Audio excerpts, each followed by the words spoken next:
दोस्तों आज के इस वीडियो में हम लोग पढ़ने वाले हैं प्रॉफिट एंड लॉस का ये पहला वीडियो है। ठीक है, तो आप लोग इसको बेसिक तरीका से समझने का कोशिश करिएगा और बहुत ही शानदार मेथड आपको हम बताएंगे।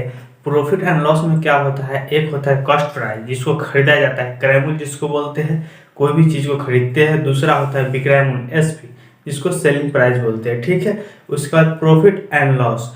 तो देखिए यहाँ पे जो होता है, पहला होता है एक में कॉस्ट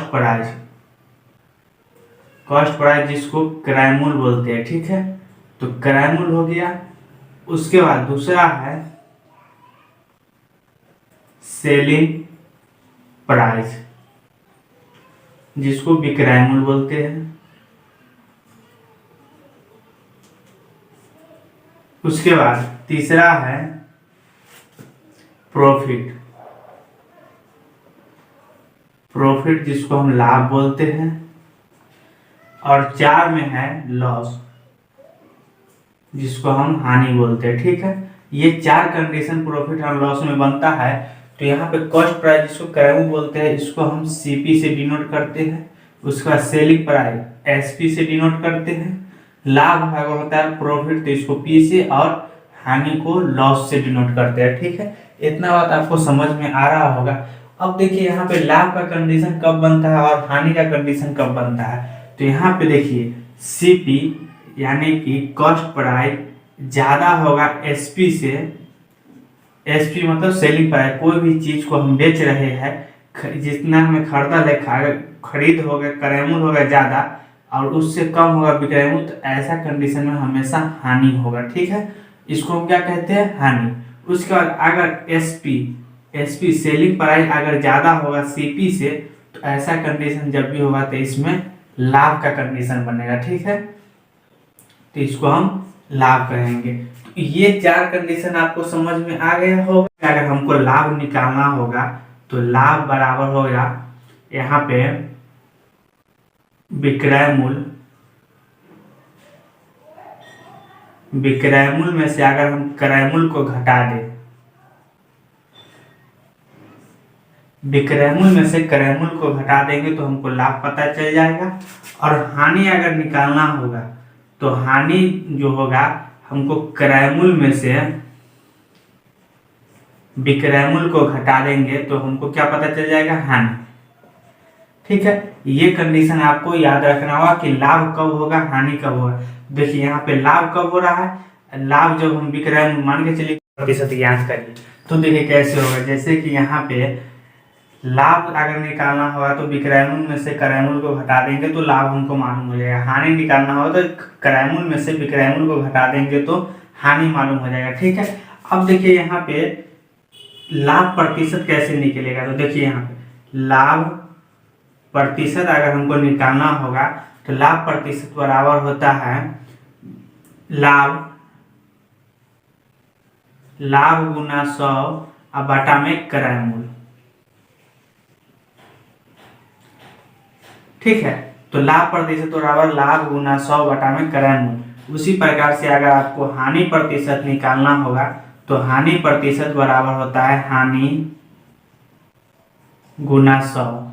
जो हानि हुआ, हानि गुना 100 बटा में क्रय मूल्य। क्रय मूल्य या सीपी भी लिख सकते हैं, वो भी हो जाएगा। ठीक है, तो ये आपका इसका फार्मूला हो गया। इस प्रकार से आप बना सकते हैं। तीन वो कंडीशन बनता है, जैसे कि एक होता है क्रय मूल्य। तो देखिए यहाँ पे हम अभी लिख रहे हैं क्रय मूल्य। दूसरा कंडीशन होता है विक्रय मूल्य और तीसरा होता है अंकित मूल्य। ये तीन को आपको कंडीशन बनेगा।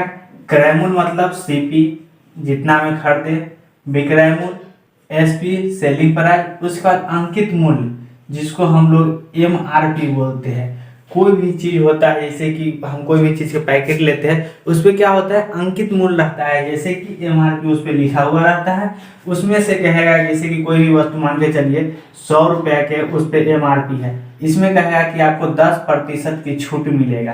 तो 10% की छूट मिलेगा, यानी कि अंकित मूल्य पर, अंकित मूल्य है 100 रुपया और उसमें से 10% छूट मिलेगा तो 10%, तो 10/100 यहाँ पे 1/10 की छूट मिल रहा है। ठीक है, तो यहाँ पे 10 की आपको छूट मिल रहा है, यानी कि 10 रुपया में 1 की छूट मिल रहा है, 100 रुपया में 10 की छूट मिल रहा है। ठीक है, तो नोट नंबर 1 में लिख रहे हैं, नोट 1 में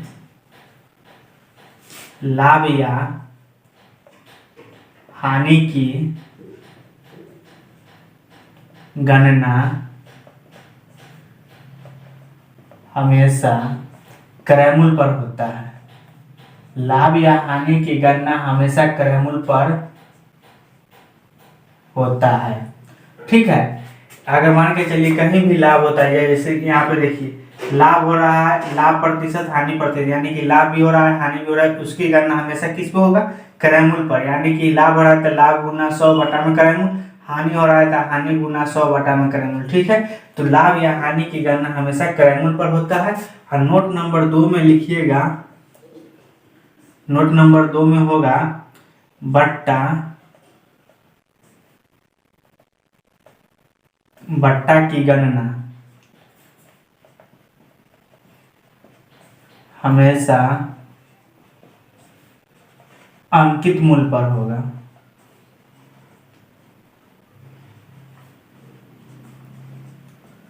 बट्टा किसको कहते हैं, बट्टा मतलब होता है छूट। छूट जो होता है हमेशा किस पे होता है, अंकित मूल्य। अंकित मूल्य क्या है, यहाँ पे है एमआरपी को बोलते हैं अंकित मूल्य। जैसे कि अभी बताया अंकित मूल्य 100 रुपया है, उस पर अगर 10% की छूट कहेगा तो इस पे हमको जानना होगा कि अंकित कितना है, तो अंकित है यहाँ पे 10%, 100 रुपया। ठीक है, इसमें से 10% छूट दे रहा है तो 1/10 की छूट दे रहा है। ठीक है, इसको हम लोग कहेंगे बट्टा को छूट भी कहते हैं। ठीक है, इसको आप लोग लिख लीजिएगा।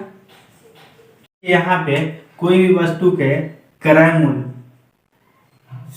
मूल्य और उसके बाद विक्रय मूल्य आपको दिया हुआ रहेगा। मान के चलिए कोई भी वस्तु के क्रय मूल्य कितना है, तो 6000 रुपये में मान के चलिए कोई वस्तु खरीद रहा है। ठीक है, उसके बाद उसको बेच रहा है 8400, मान लेते 8400 रुपये में बेच रहा है। कोई भी वस्तु को 6000 में खरीद करके 8400 में बेच रहा है, तो क्या हो रहा है, लाभ हो रहा है कि हानि हो रहा है, तो आप लोग कहिएगा कि लाभ हो रहा है, क्योंकि 6000 में खरीद रहा है 8400 में बेच रहा है, तो लाभ हो रहा है। तो कितना के, तो 2400 रुपया के लाभ हो रहा है। 2400 के लाभ जो हो रहा है ये क्या हो गया, लाभ। तो यहाँ पे अभी हम लिखा है लाभ बराबर विक्रय मूल्य में से क्रय मूल्य को घटा देंगे, यानी कि जितना बेच रहे हैं उसमें से अगर क्रय मूल्य को घटा देंगे तो लाभ निकल जाएगा। तो लाभ तो हमको निकल गया, लेकिन अगर आपको लाभ प्रतिशत निकालना है तो वो कैसे निकलेगा, देखिए यहाँ पे लाभ प्रतिशत। तो लाभ प्रतिशत बराबर अभी क्या लिखा है फॉर्मूला, लाभ प्रतिशत बराबर लाभ गुना 100 बटा में क्रय मूल्य। तो लाभ कितना के हो रहा है, तो 2400 के, तो यहाँ लिखेंगे 2400 गुना 100 और बटा में क्रय मूल्य कितना है, तो क्रय मूल्य है 6000 में खरीदा था, तो यहाँ पे 6000 लिखेंगे। अब देखिए इसको काटेंगे तो यहाँ पे 2 जीरो से ये 2 जीरो, 1 जीरो से 1 जीरो, 6 चक 24, 4 और 1 जीरो ये, यानी कि 40% के क्या हो रहा है, लाभ हो रहा है। लाभ हो रहा है कितना के, तो 2400 के, लाभ प्रतिशत कितना हो रहा है, तो 40% का लाभ हो रहा है उसको। ठीक है, तो उम्मीद करता हूँ कि समझ में आया होगा। चलिए इस जो पूरा फार्मूला बताए है इसको बड़े ही ध्यान से इसको समझिएगा कि कहाँ पे किस पर फार्मूला के लागू करना है। उसके बाद फिर अगला क्वेश्चन देखते हैं। यहाँ पे क्वेश्चन दिया गया है कि एक वस्तु का क्रय मूल्य तथा विक्रय मूल्य 6000 तथा 5400 रुपये है। इसमें हम क्या कैसे समझेंगे कौन क्रय मूल्य है कौन विक्रय मूल्य है। तो देखिए पहले वाला जो होता है वो पहले वाला के साथ, दूसरे वाला होता है दूसरे वाला के साथ। ठीक है, तो यहाँ पे देखिए क्रय मूल्य हो रहा है कितना, तो क्रय मूल्य हो रहा है 6000। उसके बाद विक्रय मूल्य है कितना, तो विक्रय मूल्य है 5400। तो यहाँ पे देखिए 5400 रुपए हो तो हानि प्रतिशत ज्ञात करें। अब देखिए कोई भी वस्तु को खरीद रहा है 6000 में, बेच रहा है 5400 में, तो कितना का हानि हो रहा है, तो हानि तो हो रहा है 600 का। 600 का हानि होता है। अगर हानि निकालने के लिए आपको बोलेगा तो डायरेक्ट क्रय मूल्य में से विक्रय मूल्य को घटा देंगे, हानि निकल जाएगा। लेकिन हानि प्रतिशत कितना के हो रहा है, यहाँ पे क्या बोला है, हानि प्रतिशत ज्ञात करें। तो हानि प्रतिशत के फॉर्मूला अभी तुरंत लिखा है आपको। हानि प्रतिशत बराबर होता है हानि गुना 100। तो हानि कितना के 600 का हानि गुना 100 और बटा में लाभ या हानि की गणना नोट 1 में लिखाए थे आपको।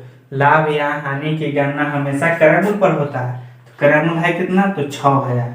तो 6000 बटा में देंगे, 2 को 0 से 2 को 0 कटेगा, 1 से 1 कटेगा, 6 से 6 एक मर्ती में 1 0 ये, यानी कि 10% के क्या हो रहा है, उसको हानि हो रहा है। ठीक है, ये आपका करेक्ट आंसर हो जाएगा। यानी कि 6000 में खरीदेगा, 5400 में बेचेगा, 600 के हानि। अगर हानि प्रतिशत निकालने के लिए कहेगा तो 10% की हानि हो रहा है।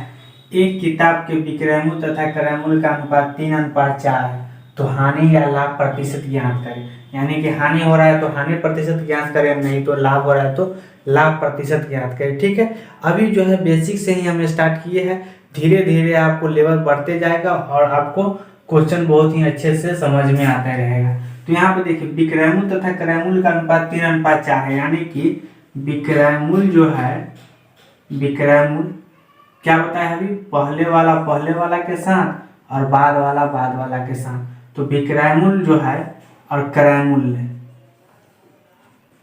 तो विक्रय मूल्य है 3 का और क्रय मूल्य है 4 का।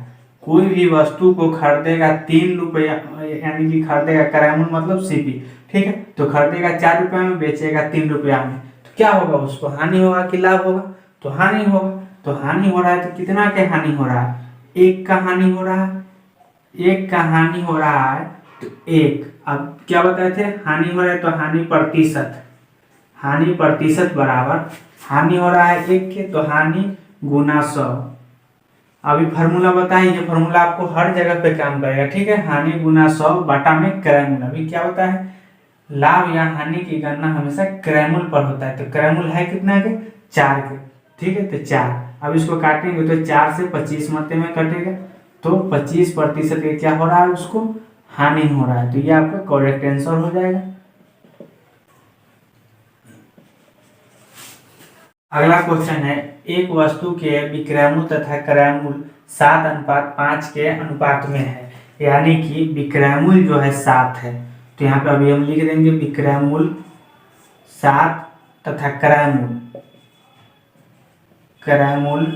5। विक्रय मूल्य तथा क्रय मूल्य 7:5 के अनुपात में है, तो लाभ या हानि प्रतिशत ज्ञात करें। ठीक है, अब बताइए कोई भी वस्तु को कोई खरीदेगा 5 रुपया में और बेचेगा 7 रुपया में, तो लाभ हो रहा है कि हानि हो रहा है, तो लाभ हो रहा है। तो लाभ हो रहा है तो अब हमको हानि की बातें छोड़ देना है। ठीक है, लाभ हो रहा है तो लाभ तो हो रहा है 2 का, लेकिन लाभ प्रतिशत ज्ञात करना है, क्योंकि यहाँ पे दिया है लाभ या हानि प्रतिशत ज्ञात करें।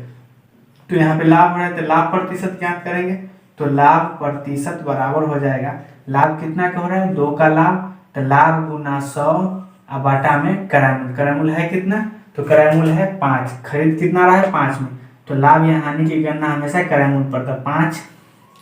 अब इसको काटेंगे तो 20 से 100, अब यहाँ पे 20 गुना 40% की क्या हो रहा है उसको, तो लाभ हो रहा है। ये आपका करेक्ट आंसर हो जाएगा। उम्मीद करता हूँ कि समझ में आ रहा है। चलिए इतना ही, फिर मिलते हैं अगले वीडियो में। अगर वीडियो समझ में आ रहा है तो लाइक शेयर और सब्सक्राइब करें। फिर मिलते हैं अगले वीडियो में, इसी का दूसरा टाइप लेकर के आएंगे। पार्ट 1 ये है, पार्ट 2 लेकर के आएंगे, उसमें इससे ज़्यादा लेवल के क्वेश्चन रहेगा। ठीक है।